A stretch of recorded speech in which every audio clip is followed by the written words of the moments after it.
लघुचाप प्रभाव में राज्यर विभिन्न स्थान में वर्षा जारी रही। आगामी 3 दिन प्रबल वर्षा संभावना रही। विशेषकर दक्षिण ओडिशा रे प्रबल वर्षा संभावना रही। पश्चिम केन्द्रीय और तत्संलग्न उत्तर पूर्व बंगोपसागर, उत्तर आंध्र प्रदेश और दक्षिण ओडिशा उपकूल निकटवर्ती में सक्रिय रही लघुचाप क्षेत्र। यह आगामी 2 दिन भितर दक्षिण ओडिशा और तत्संलग्न उत्तर आंध्र प्रदेश और दक्षिण छत्तीसगढ़ दे पश्चिम उत्तर दिग को गति करिबो। प्रभाव में 17 तारिख जाए वर्षा लगी रहिबो। आसंता 24 घंटे सारा ओडिशा रे हालुकारु मध्यम धरणर वर्षा हेबो। कोरापुट, मालकानगिरी, नवरंगपुर, रायगड़ा, गंजाम, गजपति, कंधमाल, नयागढ़ और कलाहांडी यह 9 जिले में प्रबल वर्षा नहीं येलो वार्निंग जारी करिछि पाणीपाग विभाग। आहरी 3 दिन वर्षा लघुचाप प्रभाव में राज्यर विभिन्न स्थान में वर्षा एवं जारी रही। आगामी 3 दिन मध्य प्रबल वर्षा संभावना रही। विशेषकर दक्षिण ओडिशा रे प्रबल वर्षार संभावना रही पाणीपाग विभाग पक्षर आकलन करा जायछि। पश्चिम केन्द्रीय और तत्संलग्न उत्तर पूर्व बंगोपसागर, उत्तर आंध्र प्रदेश और दक्षिण ओडिशा उपकूल निकटवर्ती में सक्रिय रही लघुचाप क्षेत्र। यह आगामी 2 दिन भितर दक्षिण ओडिशा और तत्संलग्न उत्तर आंध्र प्रदेश और दक्षिण छत्तीसगढ़ दे पश्चिम उत्तर दिग को गति करिबो। प्रभाव में 17 तारिख जाए वर्षा लगी रहिबो। आसंता 24 घंटे सारा ओडिशा रे हालुकारु मध्यम धरणर वर्षा हेबो। कोरापुट, मालकानगिरी, नवरंगपुर, रायगड़ा, गंजाम, गजपति, कंधमाल, नयागढ़ और कलाहांडी यह 9 जिले में प्रबल वर्षा नहीं येलो वार्निंग जारी करिछि पाणीपाग विभाग। तेज आहरी 3 दिन प्रबल वर्षा नहीं पाणीपाग विभाग आकलन करिछि। विशेष भाव में दक्षिण ओडिशा रे प्रबल वर्षा नहीं पाणीपाग विभाग आकलन करिछि। 9 जिले में प्रबल वर्षा नहीं येलो वार्निंग मध्य जारी कर लघुचाप प्रभाव में राज्यर विभिन्न स्थान में वर्षा जारी रही। वर्षा आगामी 3 दिन धरी लगी रहिबो। प्रबल वर्षा संभावना रही।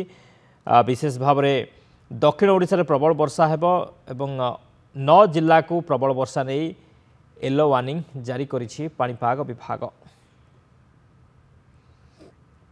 सत्यजित जनावछन्ति भुवनेश्वर रिपोर्टर। सत्यजित, पाणीपाग विभाग कौन आकलन कहूँ लघुचाप प्रभाव में को अंचल में विशेष भाव में अधिक वर्षार संभावना रही?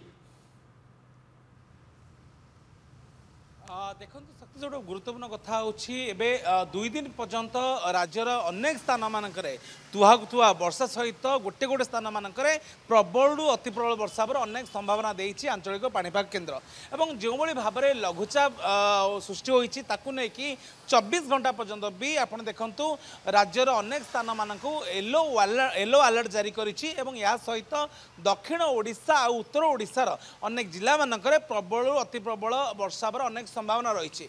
एवं या सहित आपण देखंतु उपकूलवर्ती जो जिला सब रही आपणकर केन्द्रापड़ा, भद्रक, जगतसिंहपुर, बालेश्वर, गंजाम, गजपति एवं आपणकर खोर्धा, भुवनेश्वर, कटक एवं पुरी ये तमाम जिला मानकरे भी आफ्टरनून परे अनेक स्थान मानकरे तुहा वर्षा सहित ट्विन सिटी भी झिपिझिपि वर्षा लगिक रहिबो। ये खबर ये अपडेट करिछि आंचलिक पाणीपाग केन्द्र। एवं या सहित जेहेतु बंगोपसागर लघुचाप सृष्टि होइछि आहुरी 2 दिन अशांत रहिबो बंगोपसागर, सेतिपई समुद्र भितरकू मत्स्यजीवी मानकू जीवाकू बारण करा जाइछि 24 घंटा पर्यंत। एवं या सहित आपण देखंतु घूर्णी बलय कारणरू वर्षा एबे लागिक रहिबो।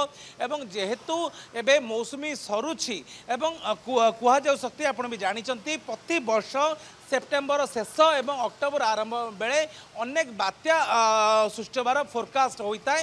तेबे ए वर्ष भी चलित वर्ष भी तार अनेक संभावना रोची। एवं कुहा जाउछि आगामी आर सप्ताह पर्यंत भी वर्षा लागिक रह मौसुमी सरी जीवा परे भी वर्षा किछि स्थान लागिक रहिबो। एवं झिपिझिपि वर्षा समग्र राज्य हबार अनेक संभावना रही। एवं आगु आसुथुबा पार्वण ऋतु भी आगु नहीं बड़ प्रभावित होबार अनेक संभावना भी रही। शक्ति बहुत बहुत धन्यवाद सत्यजीत समस्त सूचना।